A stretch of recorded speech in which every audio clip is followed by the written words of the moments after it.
Greetings and welcome to this Warhammer Underworlds Gnarlwood review. Today I'm going over the new box, which is I believe Season 7 for Warhammer Underworlds. But before we get into things, thanks goes to Games Workshop for providing this to review for free. As always, I aim to be honest, impartial and constructively critical. But please remember to like and subscribe as well as comment. Let me know what you think of this new edition and this review as a whole. And remember, if you want, I've got a Discord you can check out in the episode description below, as well as a Patreon if you want to give me some more support. But let's get on with this review. So yes, I'm reviewing Warhammer Underworlds Gnarlwood. You know, we've had Shadespire, Night Vault, Beastgrave, Dire Chasm, Harrowdeep, Nether Maze, and now in the Gnarlwood. So, you know, you've seen my Dire Chasm, I've found your Nether Maze, and now it's time for my Gnarlwood. But with that out of the way, yeah, it's reviewing Season 7 of Warhammer Underworlds. This game is now 7 years old, which is nice. And yeah, I'll be going over this box. So inside, what you get is pretty much everything you normally get with the core set for Warhammer Underworlds.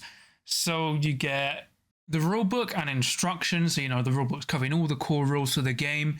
And, you know, the instructions telling you how to build everything. You get a selection of 2 double-sided boards, which is very nice. Then, you know, you get your new dice, which is nice because now you've got, you know, they're yellow, green, and like reddish. And then you've got your 2 warbands in their colored sprues. So, yeah, it seems a bit cut down, but, you know, you've got a lot, you know, as well as the dice, you've also got 2 faction card decks and 2 rival decks. But notably, these card packs are, so you get a lot less universal cards, because the last one had like 108, and this time this one has 64 universal cards. So, you know, a little bit less, but instead of having all these cards, you now have 2 fixed rival decks, which you can use for like Nemesis format and well as Championship if it still exists.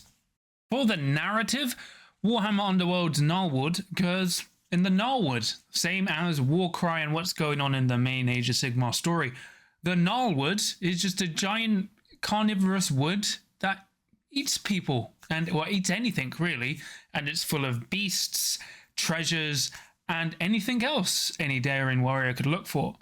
As to why everyone is fighting, that's why. Remember, if you'll hear from Shadespire in earlier seasons, the Cataphilian Curse is now gone.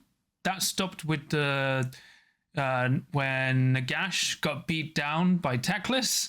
So now if everyone dies for real. So that's a thing. But yeah, they're just fighting in the Gnarlwood like they are in Warcry. So we're back in Gur, which is a bit of a downside. I hope we're back in I hope we're going to go to Haish, but it is what it is, but still a compelling narrative for the game. Now, before going into the warbands you get inside, I'm going to go over the rules because there are a lot of changes, some which are better than others, but we'll go through it because this is kind of a really good jumping on point. Because I can't really talk about the warbands until I go over all the changed rules now, can I? So I won't really go over the basics of the game. I will assume everyone knows, but I will go over what's changed because what's changed is very important, because there's a lot of change. So yeah, let's get on to it. So from the deployment and the core rules, everything pretty much remains the same. There's not too much of a difference. I do like, you know, once again, they show the dice symbols, you know, like what's a smash, fury, block, and dodge. That's all pretty cool. You know, that's pretty much the same. So the biggest change comes with feature tokens. So this time, once again, when you're setting up the game board, you shuffle the 5 objective markers, and basically one player ends up having 2 and the other player ends up having 3. You deploy them face down, and then you flip them up at the start of the game. So now they start face up into the face down. The backside of a token, of a feature token, is still a snare token. I mean, not a snare token, it's a cover token, which makes double supports count successes, but you now get snare hexes where if you're inside or flipped into one, you get staggered, and staggered is you get to reroll an attack dice when you are attacked by someone else. But it's just a bit kind of convoluted, because if you go onto a board, not only will they have objective tokens, snare hexes, and cover hexes will have blocked hexes, which block line of sight movement, and lethal hexes, which you damage as well. So, because I kind of thought the purpose of changing the hexes every time you change a season is to rotate them out. Like, what happens when we get to season 9? Are we going to have 6 type of hexes on the board?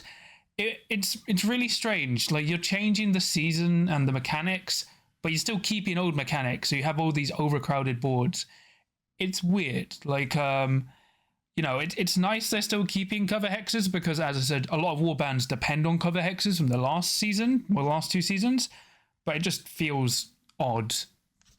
For your hands, do-overs remain the same, so, you know, you can discard your cards, draw, and then shuffle them back in, so no real issues there. The biggest changes when it comes to traits, so, you know, you've got your beasts, flying, leader, and wizards. So the special rule is now when a fighter, if it becomes a beast during the game, you break all of their upgrades that cannot be given to a beast. So this basically affects factions like the Soulblight Gravelord, the vampires, basically, because they have cards that turn them into beasts. So that's the biggest change. And then, you know, large fighters are fighters with 5 or more wounds. They're worth 2 glories when they die. And if a fighter becomes large during a battle, you also break each of their upgrades that cannot be given to a large fighter. So it's kind of a way to nerf beasts and becoming a large fighter. So interesting, very interesting. Like, I guess it's a way around +1 wound upgrades, but you could just print less or ban them. Deck building remains the same as well. You know, your power deck has to include 20 power cards, which are minimum at, like, you can't have more than half of gambits, and you have 12 objective cards that cannot be more than 6 surges, and they all have to be unique cards. So the interesting thing is you now get plot cards. So plot cards they either come in the faction deck or a universal rivals deck, and if you're using you can't use more than 1 plot card unless specified, otherwise, like with Kagra's Ravagers. So plot cards are supposed to represent the theme of a warband or rivals deck and give them special rules and interactions.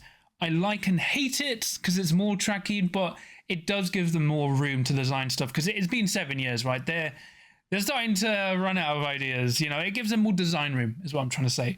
So you now have plot cards, which you have to reveal at the start of the game. But I've seen plot cards and they look okay. It's just more cards.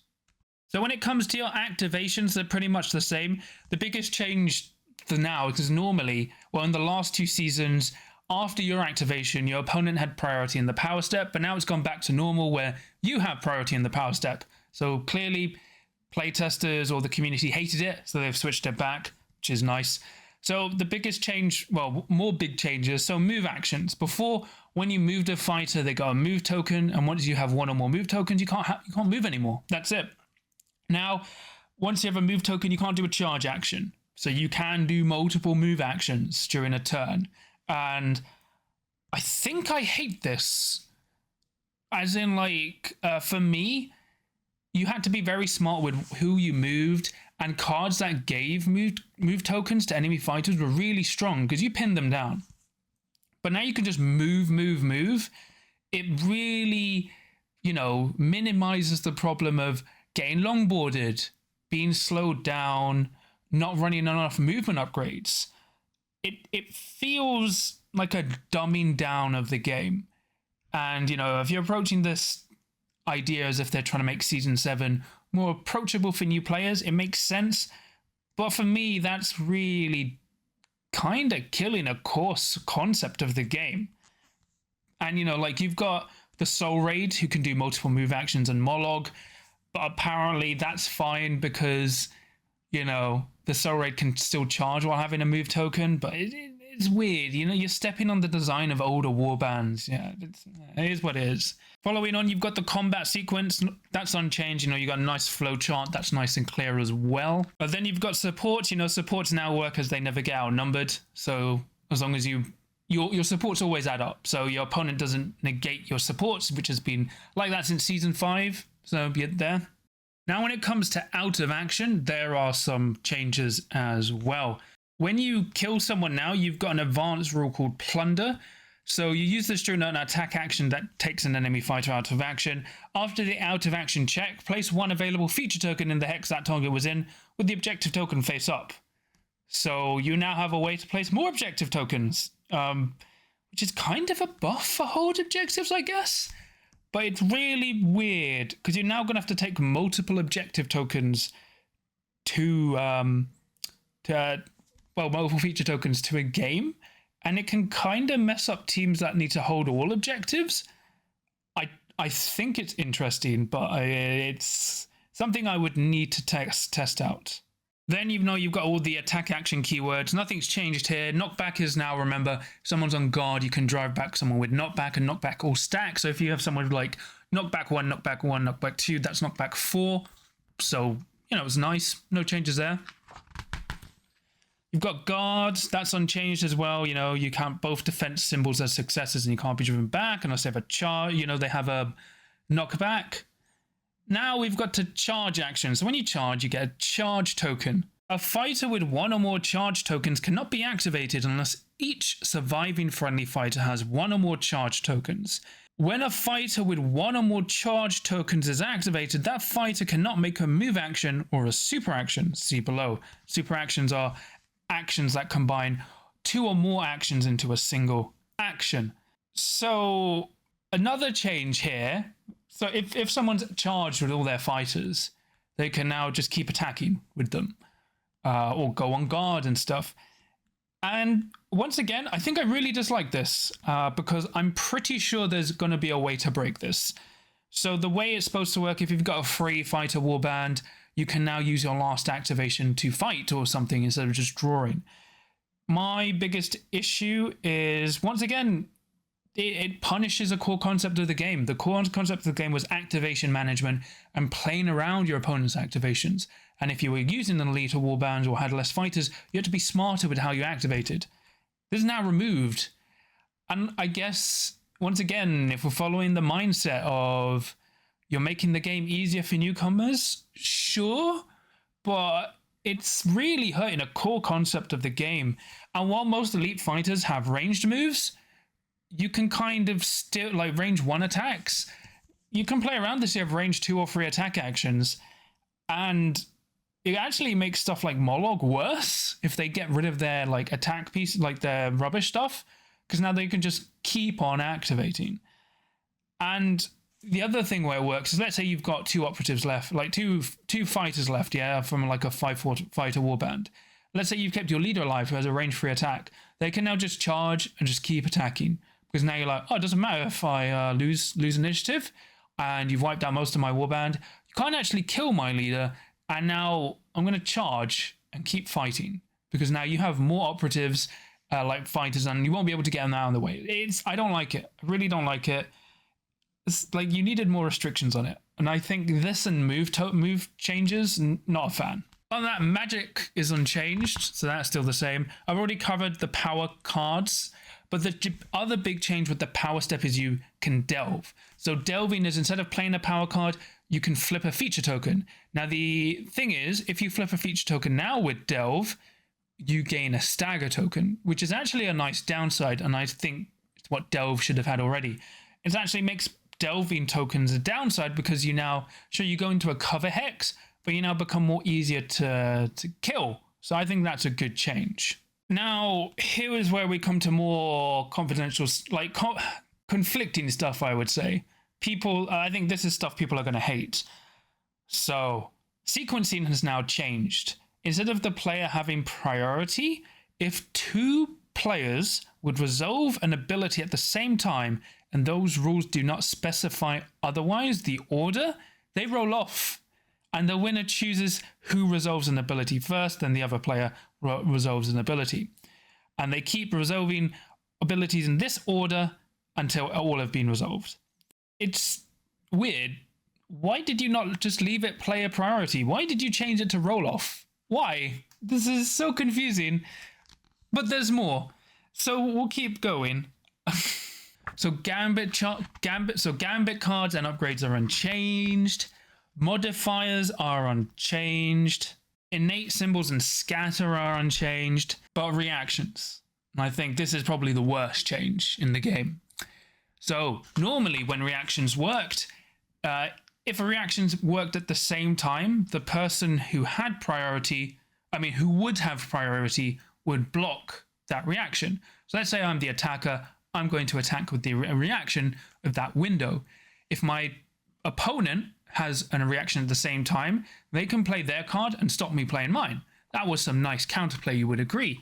And reaction blocking is a skill in itself, and something that has been a core concept of the game. It is now changed. So what happens now? I'll read it so I don't mess up. Some reactions may share a reaction step even if the conditions they describe are slightly different. For example, a reaction that can be played after an attack action and a reaction that can be played after an attack action that fails. In both cases, the reaction step is the same. After an attack action. When more than one player wants to play a reaction in the same step, they take it in turn, building a reaction chain, as we'll see below. The player whose turn it is goes first. If the reaction happens outside of any player's turn, roll off, and the winner of the roll-off chooses who goes first. Now we have reaction chains. Reaction chains, when a player uses a reaction, they start a reaction chain. When they do so, the other player can pass, say in pass, or they can add one reaction to the chain, which must share the same reaction step as the original reaction. For example, after an attack action, if a player plays after an activation reaction, the other player could play after an activation reaction, or could even play after an action reaction, as long as that was a reaction to the last action, that activation. Those reactions would form a chain. Once each player has added a reaction to the chain or passed, the chain is resolved in the order in which it was built. The second reaction in the chain can only be resolved if the state of play still allows it. A fighter taken out of action or pushed out of range can't make a reaction attack action, for example. Gambit reactions that cannot be resolved are discarded, and if an upgrade would have been broken if its reaction had been resolved, it is still broken. Wait, there's more. Reacting to a reaction. Some reactions can be played in reaction to a reaction. Rather than joining a reaction chain, these reactions start a secondary reaction chain. This is built in the same way and resolved in the same way immediately after the reaction which was created. The reaction step for the secondary chain is played or resolved following the wording of that reaction. This may interrupt another reaction chain. For example, if two players play after an activation reaction, those two reactions go into a chain with the first one to be resolved belonging to the players whose turn it is. If, after the first reaction is resolved, either player wants to make a reaction to that reaction, they can do so, creating a secondary chain. The secondary chain would then be resolved, and finally the secondary reaction from the original chain would be resolved, if that is still possible. Oh my gosh, what is this? This is horrible. Okay, this was explained to me as another way to make Underworlds more accessible. How is this making it more accessible? You've made reactions worse. I could get, right? I could understand removing reaction blocking. That was a skill of the game, and you want to make the game less skilled. Fine, whatever. Reaction chains? Okay, I've played Yu-Gi-Oh!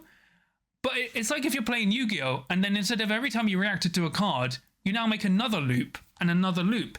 Now, I know Underworlds doesn't have a lot of cards, and it's probably going to be very extreme when you run into a game where a reaction like this occurs, because it's going to basically come off like fighter cards and stuff. But there are a lot of reactions in the game, especially stuff like, plunder and stuff, because they keep adding more reactions. So you're going to lose track of who's keeping the chain, because not only do you have to keep in track the order of the reactions, you now need to keep track of any reaction chains you make, because you've got chain 1, and then if you react to a reaction someone's played, that's chain 2. But then if your opponent reacts to your reaction, that's chain 3. It's very weird. Like if Underworlds had huge card hands, 10 or more, I could kind of see this being more problematic. I will admit this is going to be a very niche scenario, but they made reactions worse because they're more confusing now. This is way more confusing than just go, yeah, your reaction is blocked. I play my reaction. I don't see, there was no problem with how reactions worked before. Why? Why? Imagine, like, if you're a new player and I just explained all that to you, do you still understand? Because I only understand because I played the game since Shadespire. Like, this is horrible for new players. But those are reactions, and I think that's the biggest change. So, yeah, I'm not a fan of the reaction change. I can live with the move and charge action changes, but the reaction change is horrible. Like, actively horrible. They've found a way to make reactions worse. It's bizarre. The good thing about reactions is they've still got the reaction steps, so they show you when reactions occur, so it's not too bad.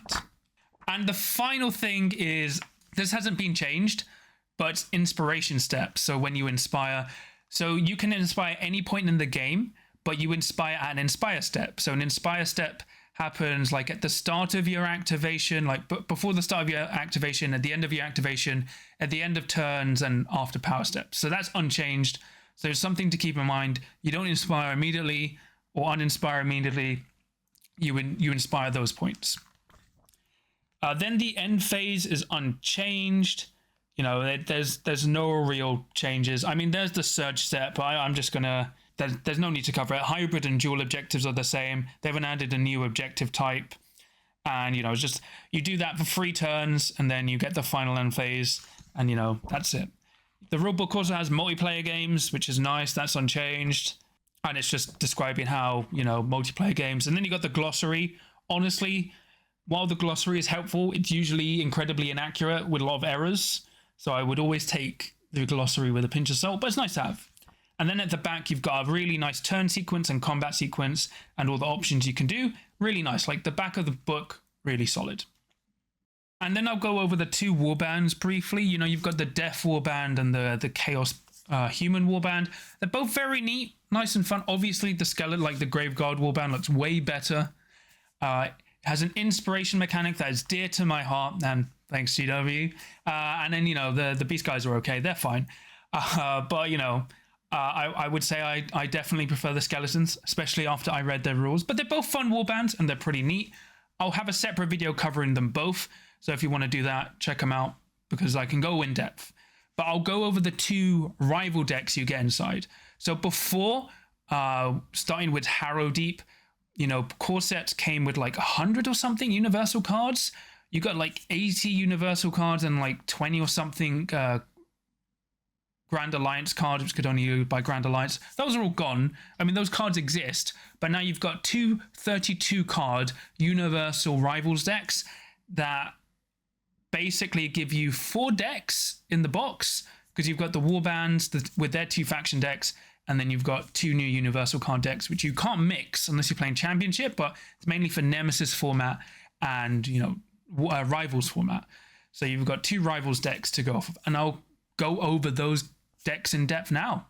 So first up, we have the Tooth and Claw deck. So this is their plot card. If you include 1 or more cards in your deck that bear the Tooth and Claw symbol, show this card to your opponent in the real warbands. At the start of a friendly fighter's activation, you can stagger that fighter. If any warband is savage, while any of the following are true, they have 1 or more charge tokens, they are staggered, or they have 2 or more wound counters. So that's how you get staggered, and that's the ability that applies to all the cards in the deck and all the fighters on the board. For objectives, we have Embrace Savagery. It's a surge. Score this immediately after an activation in which the friendly fighter is savage. Pretty solid there. Really good. Really good. Ferocious Rampage is a dual. Score this in the end phase if each surviving friendly fighter is savage and or inspired, and if there are no fighters holding objectives. It's 2 glory, but actually pretty solid. I think it's not bad, but not great. But it's a nice card. I think it's pretty solid. Focal Point is a dual. Score this in end phase if a friendly leader is within 2 hexes of 2 or more fighters from 2 or more warbands, and that leader is in enemy territory. So you reward by basically charging your leader into the enemy while being in range of 1 of your fighters and 1 of your opponent's fighters. Pretty solid. Fully Committed, dual. Score this in end phase if 3 or more friendly fighters are in enemy territory and each of those fighters is savage. For 2 glory, this is really good, especially for 4 fighter warbands. Really good. Hurricane Force is a duel, scores an end phase if each surviving friendly fighter is in enemy territory, and there are no enemy fighters in your territory. For 3 glory, this is actually really, really good. Even though the season pushes aggro down your face, like down your throat, really good. I actually like this. Is better than Denial. Leaderless Pack, scores an end phase if each enemy leader is out of action. That's okay.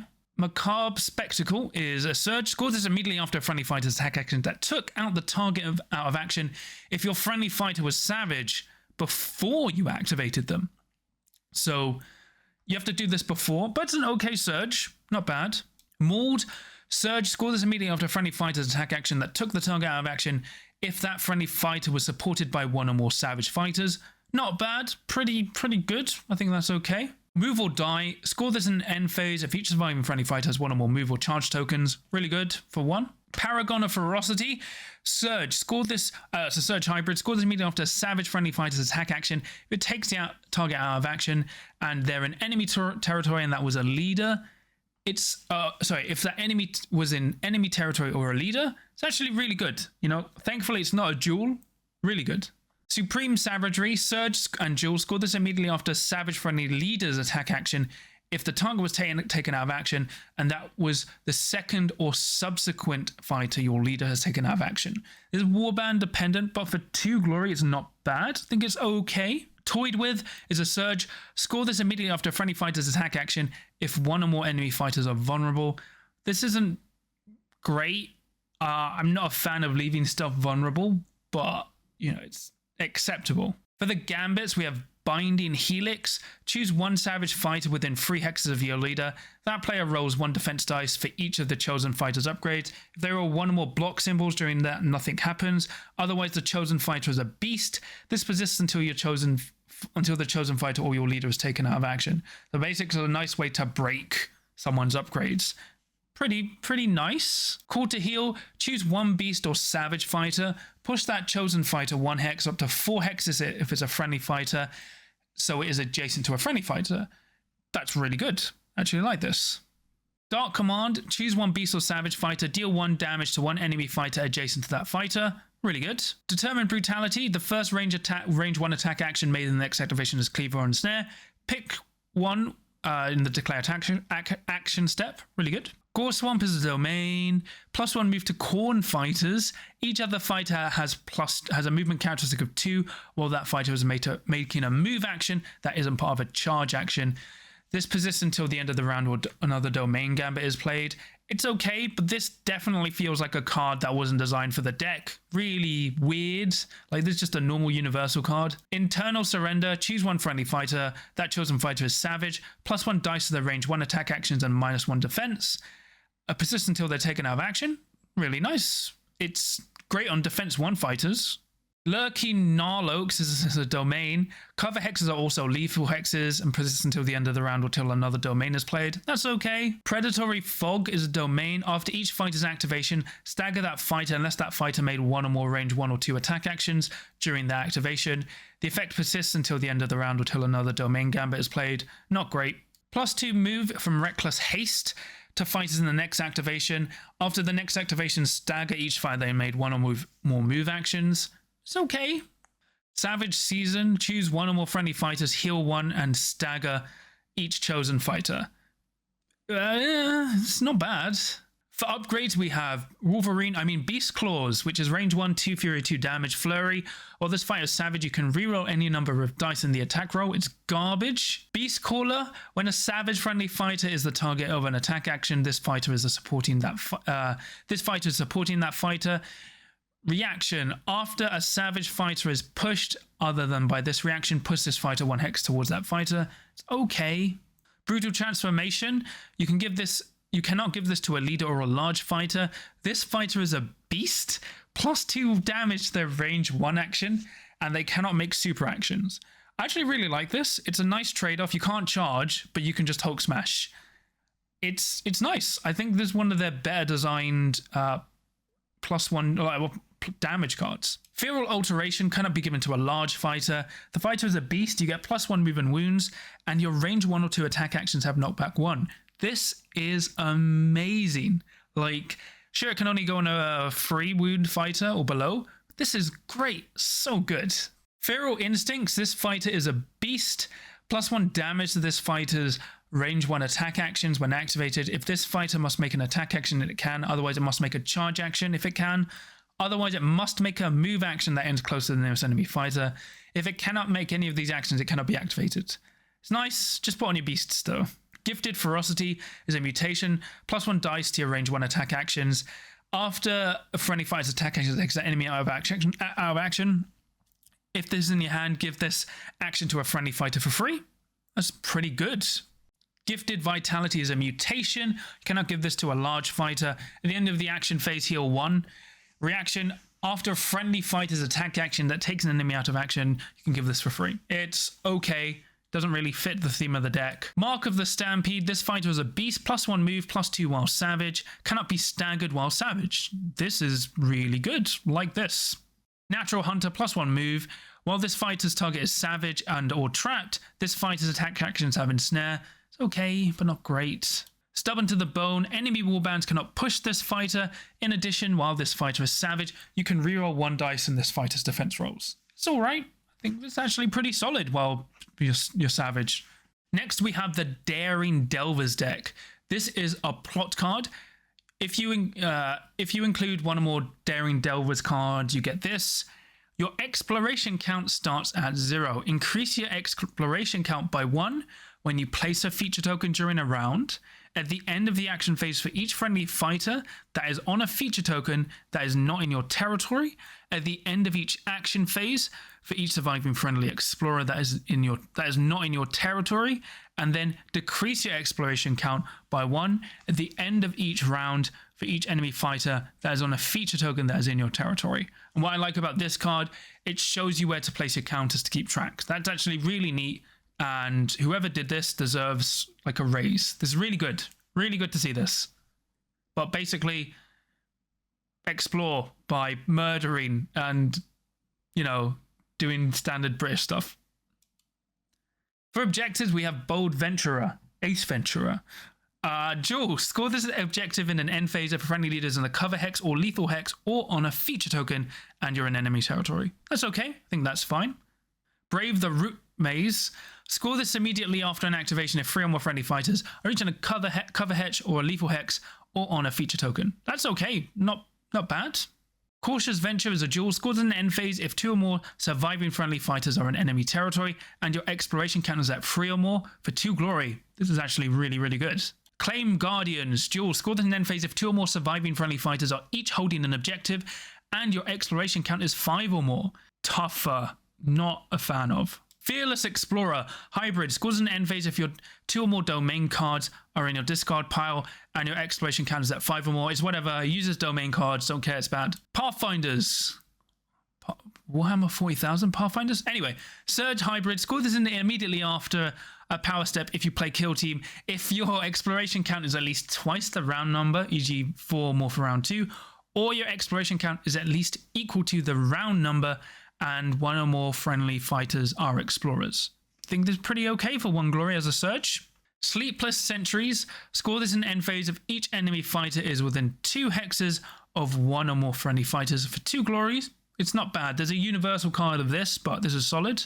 Stealthy Advance. Surge Duel. Scores immediately after a friendly fighter's attack action if this fighter was in a cover hex or lethal hex on a feature token when it made that attack action and that fighter was not in your territory when it made the attack action.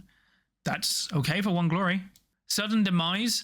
Surge Hybrid. Scores this immediately after an enemy fighter is taken out of action by a lethal hex or an enemy fighter is taken out of action by a gambit. For 2 glory, I actually really like this. I think there's a lot of play around that. Survivalist. Score this in the end phase if each friendly fighter has 1 or more upgrades or is in a cover hex or on a feature token. That's not bad for 1. Terra Incognita. Holy Terror. No, stop it. Surge Duel. Score this immediately after an attack action if a domain card is persisting and 1 or more surviving friendly as leaders or an explorers or not in your territory. It's not great. Uncovered Secrets. Surge. Scores this immediately after a power step if your exploration count is 10 or more. For 3 glory? It's interesting. I would need to test out the deck more, but it's a nice way to score out for the deck. For Gambits, you have Conquered Spirit. Play this only if your leader is inspired. Increase your exploration count by 1 for each fighter that is out of, enemy fighter out of action. It's okay. Flame Wisps is a Denzian card. Choose one friendly fighter and one enemy fighter within 3 hexes invisible to that fighter. Roll 2 magic dice or 3 magic dice if you chose a friendly wizard. If you roll 2 or more matching symbols, deal 1 damage to the chosen enemy fighter. That's too convoluted to be good. Grasping Rootgrave is a domain card. You cannot play this in the final power step round. At the end of the action phase, deal 1 damage to each fighter adjacent to a feature token. Persist until the end of the phase or until another domain gambit is played. It's okay. It's fine. Quick Roots is a trap. Reaction. Play this after an enemy fighter's reactivation. If that fighter has 1 or more move and or charge tokens, deal 1 damage to that fighter. Pretty good. Significant Find. Place one, you pick one. Place 1 available feature token in an empty hex, 2 or more hexes from each fighter. Or increase your exploration count by 1 if 1 or more surviving friendly fighters or explorers are not in your territory. That's very good for how this deck works. And actually what I like, cards that benefit the plot of the deck. Solid Position. Friendly fighters in enemy territory cannot be pushed. Persist until the end of the round, until the next power step. It's okay. If it persisted for the round, it'd probably be too good. Spirit Snare Cavern is a domain. After a fighter's charge action, that fighter's player rolls 1 attack dice for each fighter in their warband that is out of action. If they roll 1 or more crits, deal 1 damage to that fighter that made the charge action. Persist until another domain gambit is played until the end of the round. It's not good. Tangled Roots domain. After a fighter's charge action, stagger that fighter. This persists until the end of the round or until another domain gambit is played. No thank you. Temporary Haven. Pick one. Place 1 available featured token in a token on a hex occupied by a friendly fighter not in your territory, or increase your exploration count by 1 if 1 or more friendly fighters are each on a feature token not in your territory. That's okay. Zone of Controller's domain card. Fighters are on guard while they are in a starting hex on a feature token. Persist until the end of the round. No gambit. It's okay. For upgrades, we have all-terrain gear. You're an explorer and you get +1 move or +2 while a domain gambit is persisting. It's okay for the deck, but I'm not a fan. Claim Jumper. This fight is an explorer. Fighters adjacent to this fight cannot be given guard tokens or on guard. Conqueror's Circuit. +1 move restricted to your leader. Each other friendly fighter's move characteristic is equal to this fighter's move characteristic. So this is hilariously crazy on certain warbands. Like, if you put this on the Chosen Axes and you get Grimnir up to movement 6, the entire warband becomes movement 6. This is really good. I really like this. This is amazing. Dowsing Limb. This fighter is an explorer. After this fighter's activation, scatter 2 from this fighter's hex and push them up across the chain. It's okay.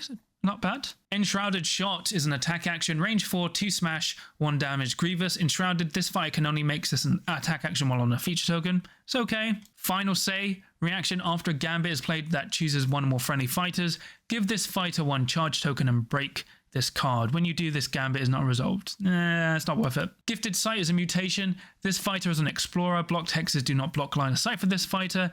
After a friendly fighter's attack action, that takes an enemy out of action. If the card in your hand, you can give it for free. It's actually pretty neat. If Magic was better, this would be really good. But it's really good for shooting mass range warbands as well. 9 lives. This fighter is an explorer. When this fighter would be dealt damage by a gambit or lethal hex, roll 1 magic dice. On a channel, it's not dealt damage. Nope. Plundered Knowledge. Reaction after this fighter's attack activation, which its attack action took an enemy fighter out of action. Pick 1, increase your exploration count by 2, or draw 2 power cards. Amazing. You take it with a draw 2, and you can use it every time you attack. Amazing. Prospector. This fighter is an explorer. After this fighter's activation, place 1 available feature token within 1 hex of this fighter, then give this fighter 1 charge token. It's okay. So now we come to the Gnarlwood overview. We've got a lot of changes. The way this game makes sense to me now is if it's been made more accessible by removing the stuff that felt bad if you were a new player. It's interesting, right? I can appreciate some of the changes. Some of the changes make sense. I actually like the beast and large fighters change. More ways to remove upgrades is cool and discourages Voltroning, stacking upgrades on a single fighter, but not a way that's bad. I actually like that a lot. I'm not a fan of the movement and charge change. I like how delving, staggers stuff. I hate the reaction change. Everyone should hate the reaction change. But I really like the Rivals decks. The Warbands are fun, but the Rivals decks are really good. So I actually think this is pretty solid. So like for pros and cons, pros, this game is now much more accessible. It's really good if you're a new player or have never played Warhammer Underworlds before. If you jump on now, it'd be really good. Like it's a great starting point. The game's more accessible. There's been some nice mechanic changes to make the game easier to play, as well as, you know, as I said, discouraging upgrade stacking and like reducing the power of delving. The Rivals decks are really, really good. They're the best rival decks we had so far because they actually feel like proper decks instead of random cards put together. And I really like the themes of each Rivals deck. I think they're really solid. They'll help Rivals and Nemesis format a lot. And the Warbands look amazing, like amazing miniatures, especially the Graveguard. They look really good. And they're okay Warbands in themselves. It's, actually, you know what else? The skeletons have an amazing Inspire condition, which is great. Really great. Really good. For the cons, the reaction change, like some of the changes are very bad and actually damage the identity of Warhammer Underworlds. The game has been made accessible at the cost of dumbing it down and removing the game's core identity to a large extent. You also get a lot less universal cards. As I said, the last one had like 80 or 100. This time you only get 64, and I believe the box is the same price. So you're getting less product for the same price, which is a downside in itself. And like, yeah, that's pretty much it. Because like, if I could like separate out all the things I disliked about the changes in the rules, the like dislike section would be too long. But I think that's a nice condensed version. So would I recommend Warhammer Underworlds Gnarlwood? If you're a new player, yes, it's a really good jumping on point. Like, and if you haven't played Warhammer Underworlds in such a long time that you don't know how the game works, it's really good. If you're a regular competitive player, you may not like this edition. Like, if you're like me, you may be able to tolerate the move and charge token change, but the reaction change is going to be very frustrating, as well as maybe the focus of the game. But I would still like get it. I think that the Warbands alone are really good, and like playing with friends is pretty good. Like, you know, it's now a ultimate competitive board game. It's not a miniatures game anymore. Ultimate competitive miniatures game. But I can see upsetting a lot of people, especially with some of the changes. Because I think I've actually been quite reserved. Like the reactions I've seen on Discord, just like bizarre. Lots of rage. But I still think this is a really good jumping on point. Despite what I dislike, I think it's probably the best core set they've released. You know, Dire Chasm one was my favorite. Obviously the Doom Rune one was the best, but we're never going to get Doom Rune again. But the Dire Chasm one was my most favorite, but it was the least good for new players. I think overall this is a solid core set. And also I forgot to add, some of the dice are green. That is a pro that I forgot to add because green is the best. But yeah, I think this is a solid box. And if you want to get it, you can do so via my affiliate link at Element Games in the episode description below, which will get you 15 to 25% discount at no additional cost to yourself while helping to support the channel. And also special thanks goes to Aman from Path to Glory. He scanned all these cards for me, so he shared them from his own review. Saved me a lot of time from scanning all these cards. So all these images are from him. Remember, he's on Path to Glory on YouTube as well as on website and podcast. Really great guy and really good Underworlds content. Highly recommend checking him out. So links are in the episode description, so check him out down below. That's pretty much it for me today. Please remember to like and subscribe as well as comment. Let me know what you thought of the new edition as well as the video as a whole. Are you a fan or not? Let me know. Be interested to hear. And I've got a Discord or Patreon. Well, I've got Discord you can check out in the episode description below for free, as well as a Patreon if you want to give me some more support. So I'll quickly thank my patrons. So for my adepts of the crit, I have Sam, Tarun, Kenzie, John Thomas, Dave, Daniel, Average Joe 27, and Adzik. And then for my veterans of the crit, I have Samja. So thank you so much for your support. It really means a lot and helps me a lot, as well as supporting the channel. But yeah, that's another review for Warhammer Underworlds Gnarlwood. I think it's pretty solid. You know, the competitive voice inside of me is like partially screaming, but accepting of the changes. But I think overall it's really cool. It's really neat. You know, I think you'll have fun with this edition, and like the overall design changes are pretty neat overall. But that's pretty much it for me. So remember, No matter how hard your Gnarlwood may get, remember, there's always a chance to beat it as long as you can roll a crit.